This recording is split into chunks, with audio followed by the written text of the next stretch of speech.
Hello everyone, Happy New Year. May this year bring lots and lots of happiness in your life. मैं Urvi Rawal, tarot card reader, numerologist and healer. देखते हैं कि आज आने वाला साल कैप्रिकॉर्न वालों के लिए कैसा रहेगा।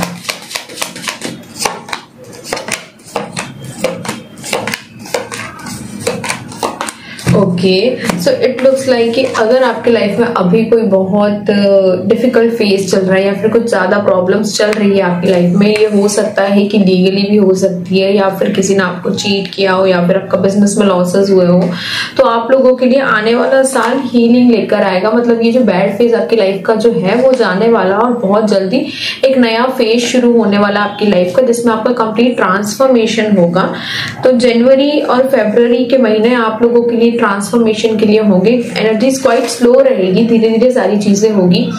तो because of responsibilities and everything सारी चीजें धीरे धीरे सारी आपके ट्रैक पे आना शुरू हो जाएगी। But definitely this phase is about to end और नया फेज शुरू होने वाला है, जिसमें आप बिल्कुल नई पर्सनैलिटी बन के आ जाओगे।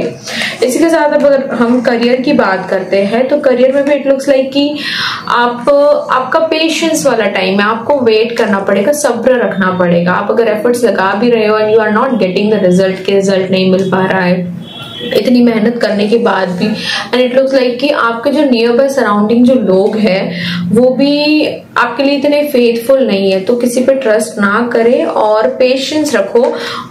ऑब्वियसली जस्टिस का कार्ड आया है, इट मीन्स कि आपको डेफिनेटली अपने जो भी कर्म किए या फिर अपने जो भी काम किया उसका डेफिनेटली आपको रिजल्ट मिलेगा, but it will take a time. इतनी जल्दी इजी सारी चीजें नहीं होगी। बट आफ्टर जून और जुलाई इट लुक्स लाइक कि रीलोकेशन का टाइम है। कहीं आप ट्रैवल कर सकते हैं या फिर आप माइग्रेट कर सकते हैं। जो लोग इंडिया से बाहर अब्रॉड ट्रैवल करना चाहते हैं उनके लिए आने वाला टाइम काफी सही रहेगा। अब देखते हैं कि आप लोगों के लिए लव लाइफ कैसी रहेगी।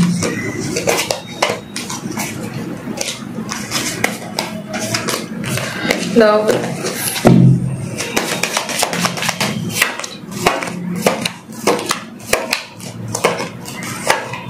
ओके, सो इस साल अगर आप किसी भी रिलेशनशिप में आते हो या फिर आपका रिलेशनशिप काफी टॉक्सिक चल रहा है, तो मैं बोलूंगी कि ध्यान रखें। अगर आप नया रिलेशनशिप में आने वाले हो या फिर एंगेजमेंट करने वाले हो, ऐसा ना हो कि वो रिलेशनशिप आपका कार्मिक हो।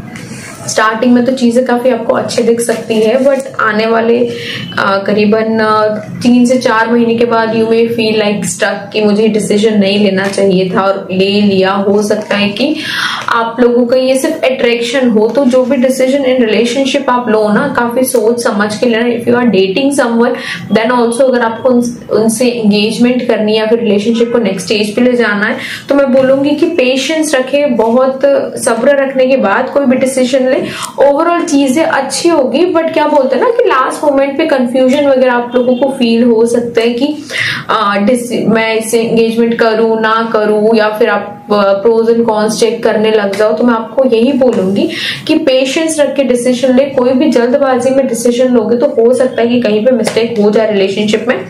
बाकी ओवरऑल रिलेशनशिप भी इट लुक्स लाइक कि एक नया फेज भी कंप्लीट होने वाला है आपका रिलेशनशिप का इन 2024 के अंदर। तो मैं बोलूंगी कि ओवरऑल रिलेशनशिप के लिए ये साल आपका लाइक 50-50 ही रहेगा। अब देखते हैं कि आप लोगों के लिए हेल्थ वाइज कैसा है। ओके, हेल्थ वाइज आप लोगों को मैं बोलूंगी कि अपने हेल्थ का काफी अच्छे से ध्यान रखें। कोई भी इमोशनल अगर डिसअपॉइंटमेंट होती है फिर मेंटली अगर if you are going through something, तो I would recommend you to go for the consultation. Okay, and overall guidance for 2023-2024 is that your dream needs a practical plan and adjustments are required. ठीक है, आपको adjustment करके चीजों को handle करना पड़ेगा। सारी चीजें अपने हिसाब से या अपने तरीके से हो वैसा नहीं होता है हमेशा। And your dream needs a practical plan. if you want to start something, if you're dreaming about anything, then you need to like उसको एग्जीक्यूट करना पड़ेगा, उसके प्रॉपर स्ट्रेटेजीज बनानी पड़ेगी और उस चीज को काफी अच्छे से अच्छी तरीके से उसको कंप्लीट करना पड़ेगा। If you are just dreaming about something और सोच रहे हो कि सारी चीजें हो जाए, या फिर you are doing your strategies are not realistic, तो फिर वो चीजें फुलफिल नहीं होगी। Thank you so much.